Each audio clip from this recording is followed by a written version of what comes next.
सोचिए आज भारत में मुसलमानों को किस तरीके से प्रताड़ित किया जा रहा है, उनकी इबादत गाहों को निशाना बनाया जा रहा है और पूरा प्रशासन जो है लग रहा है जैसे खुले तौर पर जानबूझकर उनकी इबादत गाहों को तोड़ने की कोशिश कर रहा है।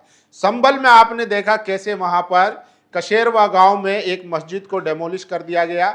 इसके अलावा अब खबर आ रही है जयपुर में कई साल पुरानी मस्जिद पर बुलडोजर चलाने की तैयारी की जा रही है। तो इससे आप समझ सकते हैं कि खुले तौर पर मुसलमानों के इबादत गाहों को निशाना बनाया जा रहा है, लेकिन कोई बोलने को तैयार नहीं है। सोचिए, वहीं संभल से सांसद जियाउर रहमान बर्क साहब का भी बयान आया। उन्होंने कहा है कि चाहे कि कोई अधिकारी हो, पुलिस हो, प्रशासन हो, जानबूझकर संविधान का उल्लंघन कर रहे हैं।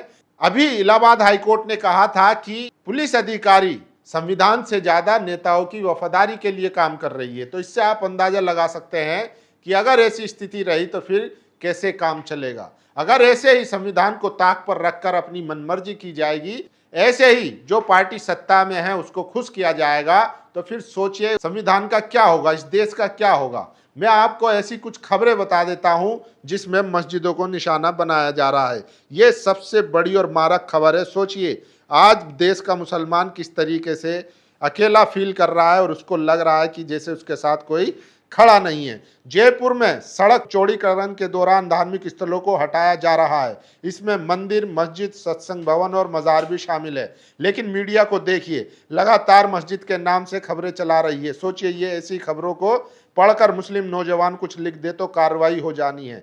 जयपुर में 3000 पुलिसकर्मियों की तैनाती की गई है। 24 घंटे के लिए इंटरनेट सेवाएं भी बंद कर दी गई है। फिर इन मीडिया वालों पर कंट्रोल क्यों नहीं करता। सोचिए, मीडिया चाहता है कि सबसे ज्यादा हिंदू मुसलमान हो, इसीलिए वहां पर चौड़ीकरण की खबरों को भी, मस्जिद को सबसे ज्यादा दिखाया जा रहा है, जबकि वहां पर मंदिर भी और सत्संग भवन भी जो है वो डेमोलिश किया जा रहा है। लेकिन सोचिए क्या चौड़ीकरण के नाम पर सिर्फ मस्जिदों को निशाना बनाने की कोशिश हो रही है। और सोचिए दिल्ली में आज इंडिया गठबंधन की बैठक थी और बैठक से पहले ही दिल्ली के तमाम चौक चौराहों पर, गोल चक्करों पर तस्वीरें लगा दी गई, पोस्टर लगा दिए गए कि राहुल गांधी काबिल नहीं है, राहुल गांधी में नेतृत्व करने की क्षमता नहीं है।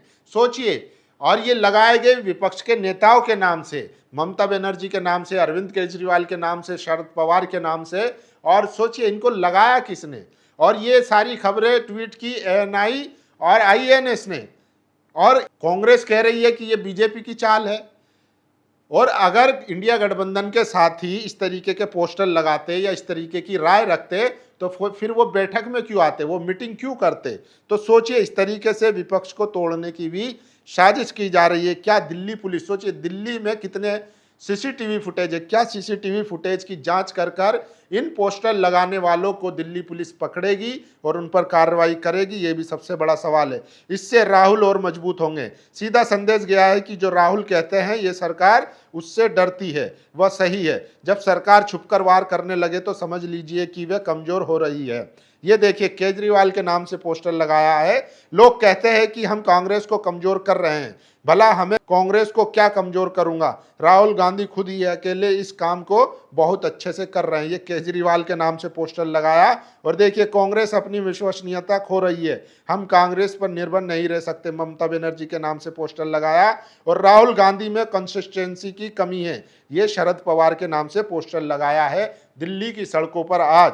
तो सोचिए एक तरफ इंडिया गठबंधन बैठक कर रहा है, वहीं दूसरी तरफ इस तरीके से पोस्टर लगाकर राहुल गांधी को बदनाम करने की कोशिश की जा रही है। और सोचिए पिछले 2.5-3 साल में राहुल गांधी ने जो जो बोला है, जो जो बात कही है, वो सब लगभग सही साबित हुई है। उन्होंने कहा था कि जीएसटी से जो मंझले कारोबारी हैं, जो छोटे मोटे कारोबारी हैं, उनकी कमर टूट जाएगी, वही हुआ। उन्होंने कहा था कि युद्ध के बाद पेट्रोल डीजल की कीमत बढ़ेगी, वही हुआ। अब वो कह रहे हैं कि लगभग 1 साल के अंदर मोदी जो है वो सत्ता छोड़कर चले जाएंगे, वो प्रधानमंत्री नहीं रहेंगे। और सोचिए उन्होंने ये भी कहा था कि तमाम जो अधिकारी हैं या जो सीबीआई के डायरेक्टर हैं या चुनाव आयुक्त हैं, वो लगातार उनको इन्फॉर्मेशन दे रहे हैं कि हमारे ऊपर बहुत ज़्यादा दबाव बन रहा है। तो इससे भी आपको समझने की ज़रूरत है। और सोचिए जियाउर रहमान बर्क ने आरोप लगाया है मदरसा मस्जिद टारगेट कर रहे हैं पुलिस अधिकारी या जो प्रशासन है वो जानबूझकर। संभल में मुस्तफ़ा कादरी मस्जिद पर की गई बुलडोजर कार्रवाई की मैं कड़ी निंदा करता हूं। मेरा मानना है कि वक्फ में दर्ज संपत्ति और धार्मिक स्थलों से जुड़े मामलों में बिना उचित सुनवाई के कार्रवाई न्याय और संविधान की भावना के अनुरूप नहीं है। तो कसेरा गांव में एक मस्जिद को डेमोलिश कर दिया गया था, उसके बाद लगातार जो है मुसलमानों की मस्जिदों को निशाना बनाया जा रहा है। ये सबसे बड़ी खबर है। और सोचिए, पहले बात आई गाय को काटने की, फिर बीफ पर आई, फिर नॉन वेज वेज पर आई, नॉन वेज पर आई, अब नौबत यहां तक आ गई कि चिकन की बिरयानी या चिकन का कुछ आइटम बेचने पर भी इन लोगों को तकलीफ हो रही है। तो दरअसल असल में वजह वो चिकन मीट बीफ नहीं है, क्योंकि इस देश में लगभग कई प्रतिशत जो है लोग नॉन वेजिटेरियन हैं और मुस्लिमों की आबादी 20% है। तो सोचिए बाकी का नॉन वेज कौन खा रहा है, उससे दिक्कत नहीं है, दिक्कत है मुसलमानों से। इसलिए कभी वो गाय को बहाना बनाते हैं, कभी बीफ को बहाना बनाते हैं, और अब तो वो चिकन को भी बहाना बना रहे हैं। सोचिए, earlier it was cow beef but not they have problem with chicken also. It's not about beef और chicken, it's about Muslim, they have problem with Muslim. तो एक बुजुर्ग, जो मुस्लिम बुजुर्ग है, जो चिकन की बिरयानी बेच रहा है, उस पर जाकर कुछ गुंडे, भगवाधारी गुंडे जो है वो उनको सबक सिखाने की बात कह रहे हैं। तो ये सबसे बड़ी खबर है कि कैसे आज मुसलमानों को, ये देखिए, गुजरात में मुसलमानों को सरकारी घर आवंटित किया जाना था, जिसका विरोध करने पहुंच गए हैं कुछ लोग, हिंदुत्ववादी कुछ लोग। सोचिए, मुसलमानों को सरकारी घर आवंटित किए जाने का विरोध करके आवंटनों को तुरंत रद्द करने की मांग। सूरत 2 जून को कई हाउसिंग सोसाइटी के निवासियों और हिंदूवादी समूहों के सदस्यों ने मुस्लिम परिवारों को हिंदू बहुल इलाकों में 60 से ज्यादा सरकारी घर टेनेटमेंट आवंटित किए जाने का विरोध किया।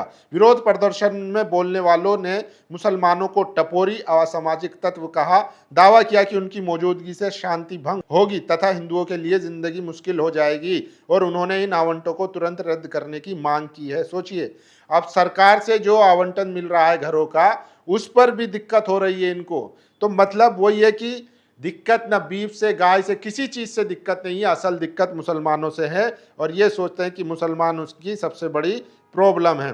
पहले संभल में वर्षों पुरानी एक मस्जिद को जबरन शहीद कर दिया गया। अब जयपुर की नूरानी मस्जिद पर भी बुलडोजर के नाम पर प्रशासन का एक तरफा पक्षपातपूर्ण बुलडोजर चलना शुरू हो गया है। मौजूदा सत्ता संरक्षण में मस्जिदों पर बुलडोजर चलाना एक बड़ी आबादी के लिए आनंद की वजह बन चुका है, जो उनकी उस दबी हुई मुस्लिम विरोधी कुंठा को प्रसन्नता प्रदान करता है जो वर्षों से दिलों में दफन थी। जो प्रशासन कल तक निष्पक्ष होने का ढोंग करता था, उसने भाजपाई सत्ता के आदेश पर उस निष्पक्षता के मुखौटे को उतार फेंक दिया है। जब एक पार्टी को सत्ता ही मुसलमानों पर प्रताड़ना और मस्जिद मदरसों पर बुलडोजर के नाम पर मिल रही हो, तो नौकरशाह को अकेले दोष देने का क्या फायदा।